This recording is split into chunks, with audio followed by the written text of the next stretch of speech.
Good morning प्यारे बच्चों।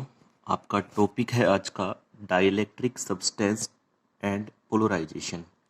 देखो, डाइलेक्ट्रिक सब्सटेंस वो सब्सटेंस होते हैं आपके पास जो आपके पास क्या होते हैं कि उनके अंदर से आपके अंदर इलेक्ट्रिक करंट फ्लो नहीं होता, चार्ज फ्लो नहीं होते, लेकिन वो इलेक्ट्रिक इफेक्ट को क्या करते हैं, शो करते हैं। मैंने क्या बोला? डाइलेक्ट्रिक सब्सटेंस वो सब्सटेंस होते हैं जिनके अंदर से इलेक्ट्रिसिटी या करंट तो फ्लो नहीं होता, लेकिन वो कुछ ना कुछ इलेक्ट्रिक इफेक्ट को शो करते हैं। मतलब कुछ ना कुछ इनके अंदर क्या होता है, इलेक्ट्रिक फील्ड का इफेक्ट होता है। ठीक है। और एक बात और है कि सारे के सारे डाइलेक्ट्रिक आपके पास क्या होंगे, इंसुलेटर होंगे, लेकिन ये जरूरी नहीं है कि आपके पास सारे के सारे इंसुलेटर हों, वो क्या हो, डाइलेक्ट्रिक हो। अब ये डाइलेक्ट्रिक को समझे कैसे समझे? सपोज करो कि ये अपने पास एक एक्सटर्नल इलेक्ट्रिक फील्ड है।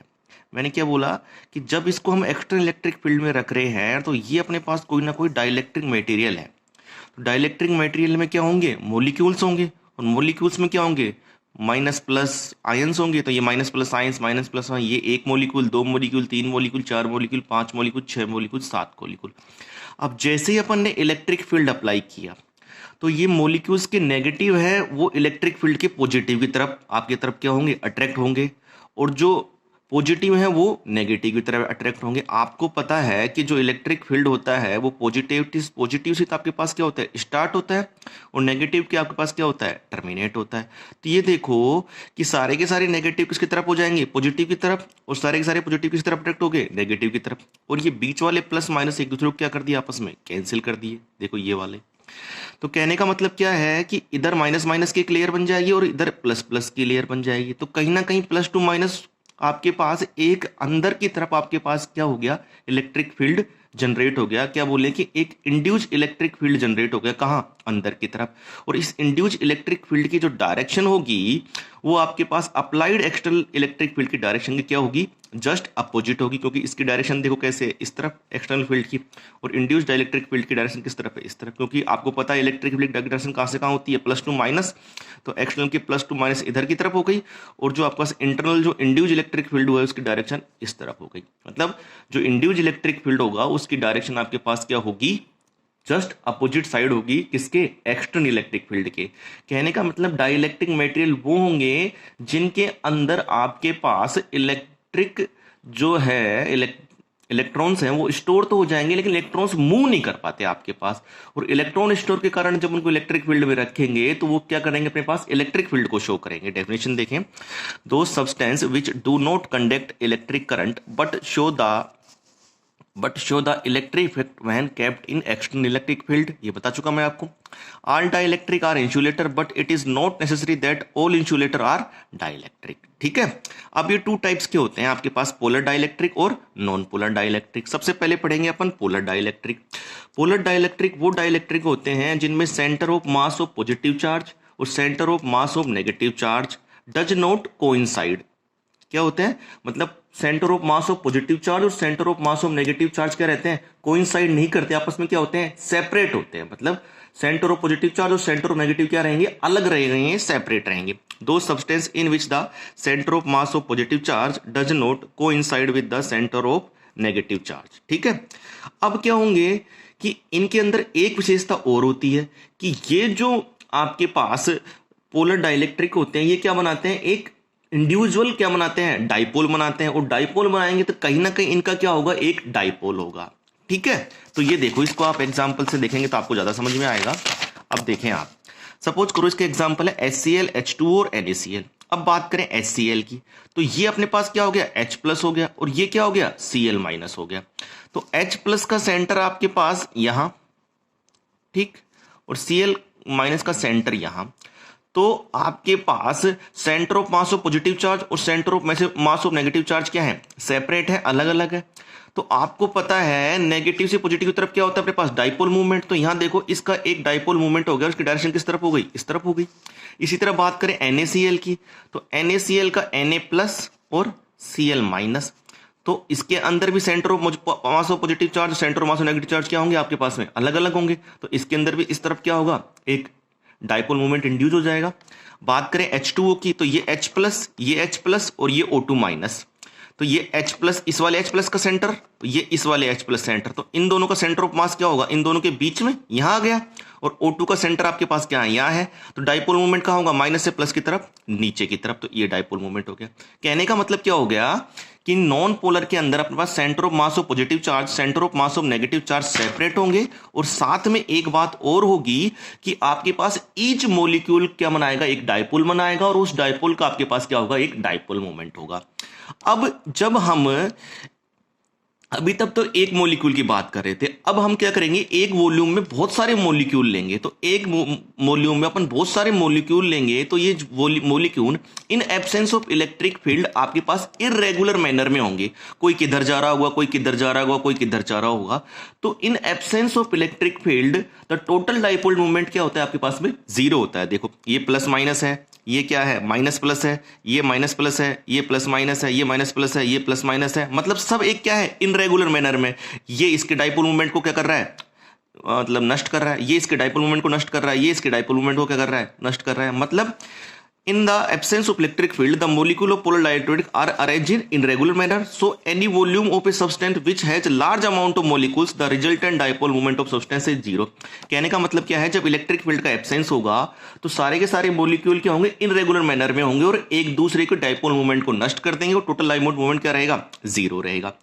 अब लेकिन जब इन presence of electric field, external electric field, जब इनको एक्सटर्नल इलेक्ट्रिक फील्ड की प्रेजेंस में रखेंगे तो आपको पता है कि जब भी आपके पास किसी डाइपोल को, सपोज करो ये डाइपोल था, इस डाइपोल को हमने कहाँ रखा था, इलेक्ट्रिक फील्ड में रखा था, ये माइनस क्यू था। सपोज करो ये माइनस, ये आपके पास क्या, माइनस क्यू और प्लस क्यू। तो इस डाइपोल पे आपकी तरफ क्या काम कर रहा था, इस डाइपोल पे आपके पास क्या कर रहा था, एक टॉर्क काम कर रहा था। वो टॉर्क क्या कर रहा था, इस डाइपोल को इलेक्ट्रिक फील्ड की डायरेक्शन में अलाइन कर रहा था। मतलब सपोज करो ये आपके पास क्या था, माइनस क्यू था, तो ये प्लस क्यू था। तो ये देखो ये इसकी तरफ जा रहा है और ये इसकी तरफ जा रहा है।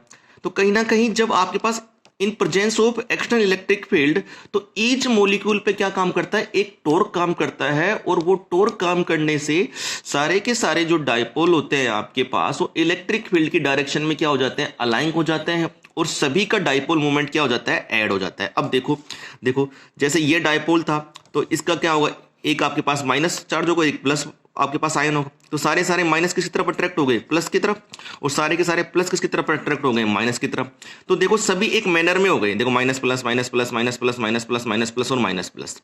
कहने का मतलब क्या होगा, जैसे ही अपन ने एक्सटर्नल फील्ड अप्लाई किया तो इन पर एक टॉर्क काम करेगा और सभी एक डायरेक्शन ऑफ इलेक्ट्रिक फील्ड की डायरेक्शन में क्या करेंगे, अपने को अलाइन कर लेंगे। तो कहीं ना कहीं आपके पास क्या हो जाएगा, नेट डाइपोल मोमेंट हो जाएगा। ठीक है, अब बात करें किसकी, नॉन पोलर की। तो नॉन पोलर पोलर के जस्ट अपोजिट होंगे। इनमें क्या होगा आपके पास में कि जो आपके पास centre of mass of positive charge और centre of mass of negative charge coincide with each other.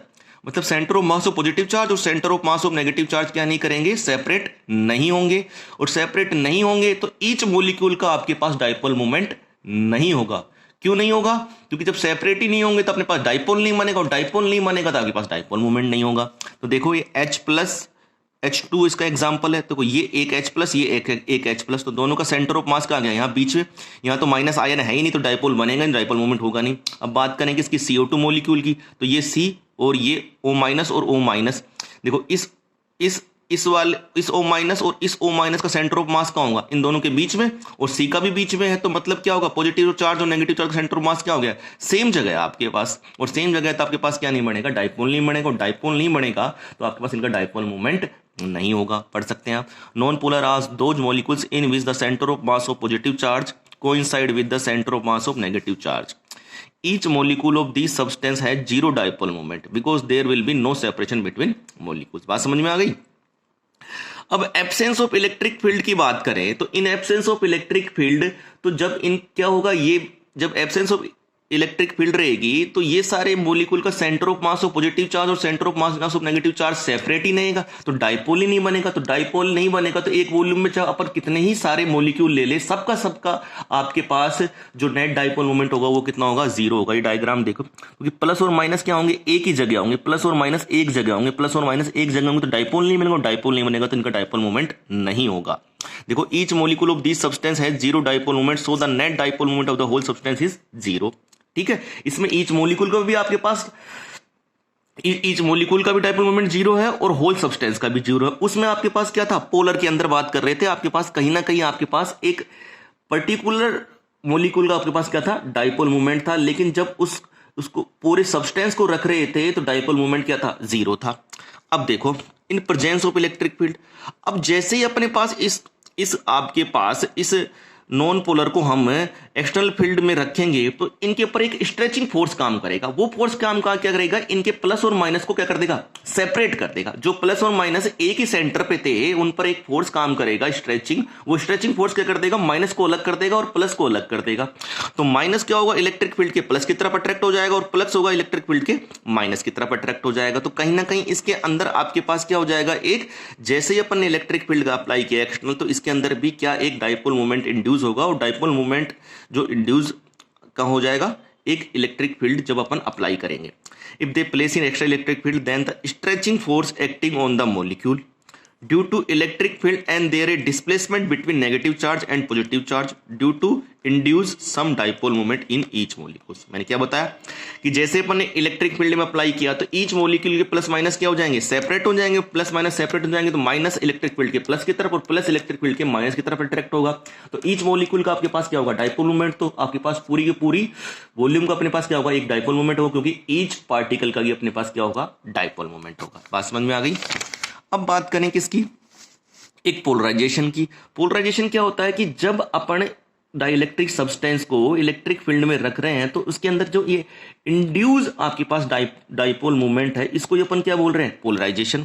The induction of electric dipole movement in a dielectric substance in the presence of external electric field is called the polarisation of dielectric substance. मैंने क्या बताया, dielectric substance को हम जब external electric field में रख रहे हैं तो इसमें एक इंड्यूस डाइपोल मूवमेंट हो रहा है, तो इसी को अपन क्या बोल रहे हैं, पोलराइजेशन ऑफ डाइलेक्ट्रिक सब्सटेंस।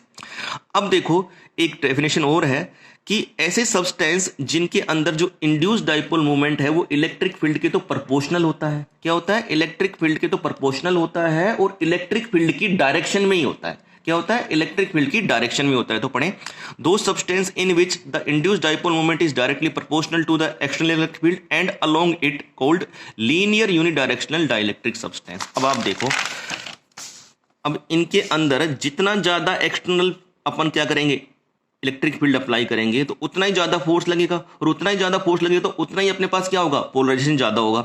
और आप देखो जो आपके पास इंड्यूज जो डाइपोल मूवमेंट उसकी डायरेक्शन में क्या, इलेक्ट्रिक फील्ड की डायरेक्शन को इंड्यूस डाइपोल मूवमेंट की डायरेक्शन क्योंकि माइनस टू प्लस, तो माइनस टू प्लस भी इधर जा रहा है तो इंड्यूस डाइपोल मूवमेंट की डायरेक्शन भी इधर तरफ और इलेक्ट्रिक फील्ड की डायरेक्शन भी इधर की तरफ। तो यूनिट जो आपके पास यूनिट डायरेक्शनल डाइलेक्ट्रिक सब्सटेंस वो सब्सटेंस होंगे कि जितना ज्यादा एक्सटर्नल फील्ड अप्लाई करेंगे उतना ही उनमें क्या होगा, आपके पास में डाइपोल मूवमेंट इंड्यूस होगा, और जो डाइपोल मूवमेंट की डायरेक्शन होगी वो आपके पास इलेक्ट्रिक फील्ड की डायरेक्शन क्या होगी, अलोंग होगी।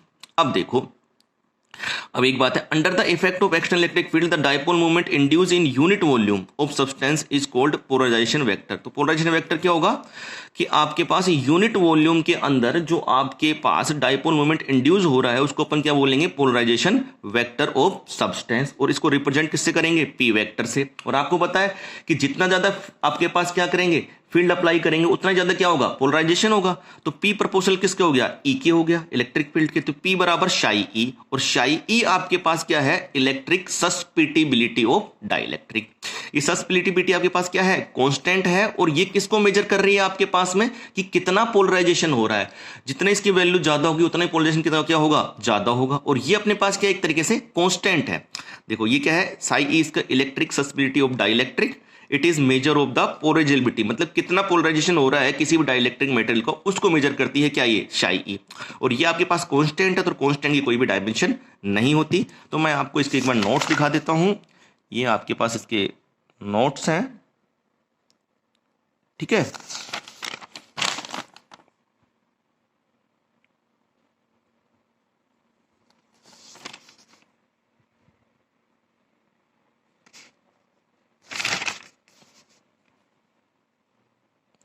कहने का मतलब समरी बताता हूँ। कहने का मतलब क्या था, सबसे पहले अपन ने क्या पढ़ा था, सबसे पहले अपन ने पढ़ा था कि जो आपके पास डाइलेक्ट्रिक मटेरियल, डाइलेक्ट्रिक मटेरियल वो मटेरियल होते हैं जिनके अंदर से इलेक्ट्रिक करंट फ्लो नहीं होता, लेकिन जब उनको हम एक्सटर्नल इलेक्ट्रिक फील्ड में रखते हैं तो कुछ ना कुछ इलेक्ट्रिक फील्ड को वो शो करते हैं। दूसरी बात, सारे के सारे डाइलेक्ट्रिक आपके पास क्या होते हैं, इंसुलेटर होते हैं, लेकिन सारे के सारे इंसुलेटर डाइलेक्ट्रिक हो ये पॉसिबल नहीं है आपके पास। ठीक है, दो टाइप के थे, पोलर और नॉन पोलर।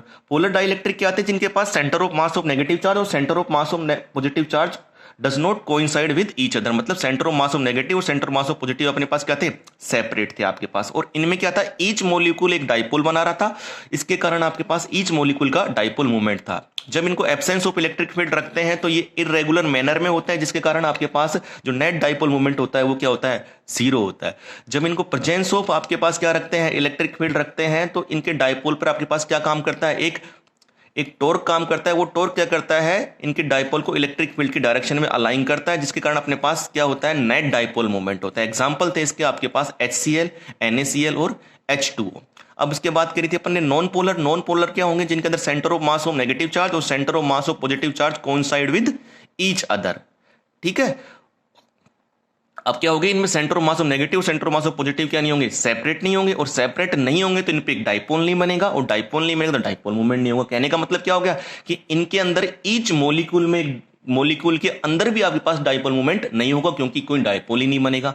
जब इनको एब्सेंस ऑफ इलेक्ट्रिक फील्ड में रखेंगे इस सब्सटेंस को, तो भी अपने पास क्या नहीं होगा, डाइपोल मूवमेंट नहीं होगा, क्योंकि अपने पास पॉजिटिव और नेगेटिव चार्ज क्या रहेंगे आपके पास में, सेपरेट नहीं होंगे और एक ही सेंटर पे रहेंगे, डाइपोल मूवमेंट नहीं होगा। लेकिन जैसे ही अपने को प्रेजेंस ऑफ इलेक्ट्रिक फील्ड रखेंगे तो इनके ऊपर एक स्ट्रेचिंग फोर्स काम करेगा, जो इनके माइनस और प्लस को क्या कर देगा, डिस्प्लेस कर देगा या सेपरेट कर देगा। जो माइनस है वो इलेक्ट्रिक फील्ड के प्लस की तरफ, और जो प्लस है वो इलेक्ट्रिक फील्ड के माइनस की तरफ अट्रैक्ट होगा। तो कहीं ना कहीं इनके एक presence of action electric field के अंदर क्या होगा, नेट डाइपोल मूवमेंट होगा। ठीक है, उसके बाद अपन एक पोलराइजेशन पढ़ा था। पोलराइजेशन अपने पास क्या होता है, जब भी किसी डाइलेक्ट्रिक मटेरियल को अपन किस में रखते हैं, इलेक्ट्रिक फील्ड में रखते हैं, तो वो क्या हो जाता है आपके पास में, उसके अंदर पोलराइजेशन जनरेट हो जाता है। ठीक है, तो उसके बाद अपन एक डेफिनेशन पढ़ी थी, unidirectional dielectric substance. Unidirectional dielectric substance क्या होते हैं कि जिनके अंदर जितना ज्यादा आपके पास इलेक्ट्रिक फील्ड अप्लाई करोगे उतना ही ज्यादा क्या होता है अपने पास में, उसके अंदर डाइपोल मूवमेंट इंड्यूस होता है। मतलब कहने का मतलब जो आपके पास इलेक्ट्रिक फील्ड होता है वो डाइपोल मूवमेंट का क्या होता है, प्रोपोर्शनल होता है एक तरीके से, और उसकी डाइपोल मूवमेंट की डायरेक्शन भी क्या होती है आपके पास, एक्सटर्नल इलेक्ट्रिक फील्ड की डायरेक्शन में ही होती है। उसके बाद अपन ने पढ़ा था एक पोलराइजेशन वेक्टर। तो यूनिट वॉल्यूम में जो डाइपोल मूवमेंट इंड्यूस हो रहा था उसको अपन क्या बोल रहे थे, पोलराइजेशन वेक्टर बोल रहे थे, उसको पी वेक्टर से शो कर रहे थे। और पी वेक्टर किसके प्रोपोर्शनल था, इलेक्ट्रिक फील्ड के, क्योंकि जितना ज्यादा इलेक्ट्रिक फील्ड होगा उतना ही अपने पास क्या होगा, पोलराइजेशन होगा। पी बराबर शाई ई, और इलेक्ट्रिक फील्ड का ई आ रहा था। शाई ई आपके पास क्या था, कांस्टेंट था, जो पोलराइजेबिलिटी को क्या कर रहा था, मेजर कर रहा था कि कोई भी मेटेरियल कितना पोलराइज हो रहा है, ये एक कांस्टेंट था और इसकी कोई भी डायमेंशन नहीं होती है। Thank you all.